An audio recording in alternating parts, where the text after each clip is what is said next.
मैं फरहान और आप देख रहे हैं इंडियन मीडिया और आज हम बात करेंगे भारत के जीडीपी के ऊपर। और भारत का जो जीडीपी है वो गिर कर हो गया है -23.9%, तकरीबन -24%। इसका मतलब ये है कि जो अर्थव्यवस्था है वो पूरी चरमरा गई है। दूसरी तरफ अगर आप देखते हैं तो भारत का जो मैन्युफैक्चरिंग सेक्टर है उसका जो विकास दर है वो -39% पे आ चुका है। इस कोरोना वायरस के टाइम में बाकी जो देशों का जो जीडीपी रेट गिरा है वो कुछ इस तरह है।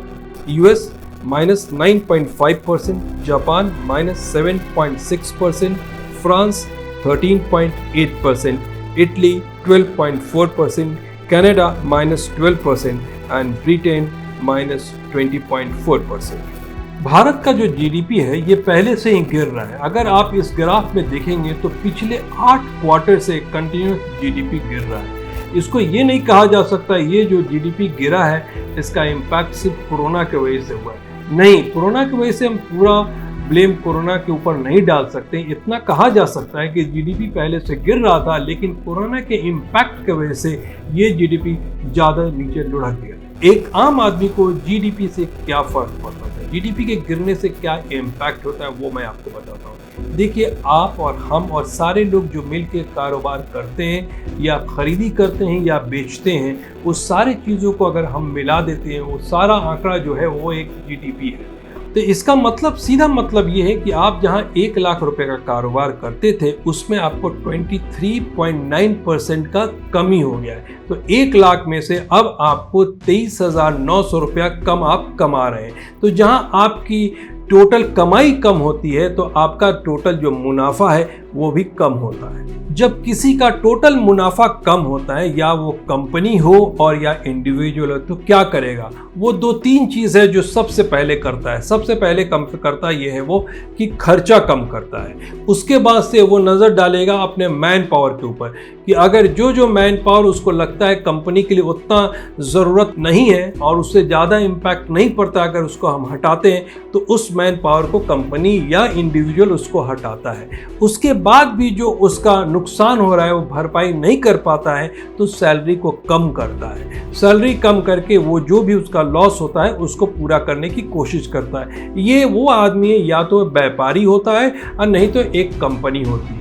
अगर आप सोच लीजिए ऐसा होने से कितने जॉब खतरे में हो जाएंगे। इसका जो सीधा इम्पैक्ट है वो रोजगार पे पड़ता है। इसका मतलब है आदमी जो कंपनी है या फिर एक व्यापारी है वो अपने बिजनेस को और अपने कंपनी को प्रोटेक्ट करने के लिए लोगों को जब हटाएगा तो बेरोजगारी बढ़ेगी। जब बेरोजगारी बढ़ेगी तो टोटल ओवरऑल जीडीपी है वो और नीचे गिरेगी। जुलाई के महीने में अगर आप देखते हैं तो 50 लाख लोगों की नौकरियां गई हैं।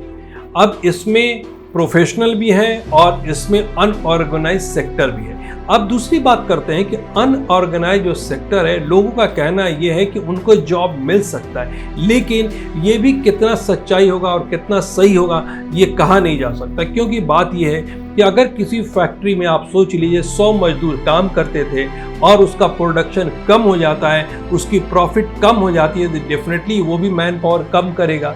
तो जो ये कहा जाए कि 50 लाख लोगों की जो नौकरियां गई हैं सबको नौकरी वापस मिल जाएगा, ये सही नहीं है। अभी इसमें सबसे ज़रूरी बात यह है कि बहुत सारे लोग जो है घर से काम कर रहे थे, जितने भी प्रोफेशनल थे वो घर से काम कर रहे थे। अब जब इसको पूरी तरह से खोला जा रहा है, लोग ऑफिस में जाके काम करेंगे, तो उस वक्त हो सकता है बहुत लोगों की नौकरी जाएगी। उसका रीज़न ये बताते हैं कि बहुत सारे कंपनियां, बहुत सारे लोग ईमेल के ज़रिए लोगों को नौकरी से नहीं हटाते हैं। उनको डर होता है कि कोई इस पर केस ना कर दे, लीगल इशू ना हो जाए। तो जब लोग ऑफिस जाना शुरू करेंगे तो कंपनी अपने हिसाब से देखेगी कि कंपनी उसकी सस्टेन कर पा रही है या नहीं कर पा रही है, या कितने लोगों को हटाना है, उसके हिसाब से बहुत लोगों की नौकरियां जाएगी। यहाँ पे एक गवर्नमेंट का बहुत बड़ा रोल देखना पड़ेगा, क्योंकि गवर्नमेंट किस किस कंपनी को किस तरह से सपोर्ट करती है। गवर्नमेंट के फंडिंग की ज़रूरत पड़ेगी पूरी अर्थव्यवस्था को ठीक करने के लिए, क्योंकि दूसरा कोई रास्ता नहीं है।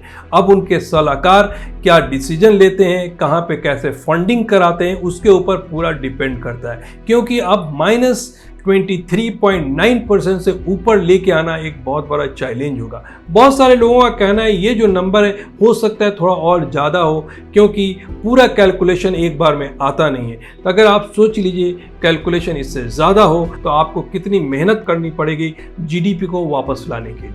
जीडीपी को समझने के लिए इसका टोटल कैलकुलेशन जो होता है वो आपको थोड़ा सा बता दूं। देखिए जीडीपी दो तरह से मिलता है। एक तो आइटम के रूप में, आप गए कोई आइटम को खरीद के लाए, आप जाते हैं सब्जी खरीदते हैं, आए पैसा देते हैं, आपको एक आइटम मिलता है। आप जाते हैं टीवी खरीदते हैं, लेके आते हैं, आपको एक आइटम मिलता है। लेकिन दूसरी तरफ से अगर आप देखेंगे तो सर्विस क्या है, आप बच्चे को स्कूल में भेजते हैं, वहाँ फिजिकली उसके हाथ में तो कुछ मिलता नहीं लेकिन नॉलेज लेके आता है, वो सर्विस है। आप हॉस्पिटल जाते हैं, ट्रीटमेंट करा के आते हैं, वो सर्विस है।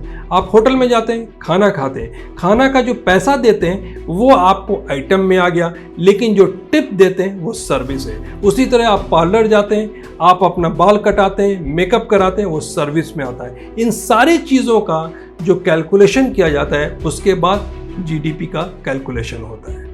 दूसरी बात, आपको दो ग्राफ दिखाता हूँ। मैंने आपको जो पॉइंट्स बोले कि यूएस का इतना है, ब्रिटेन का इतना, ये आप ग्राफ में देखिए, ये सारे चैनल वाले बाकी जो भी रिसर्चर हैं यही ग्राफ दिखा रहे हैं, यही जीडीपी का कैलकुलेशन है।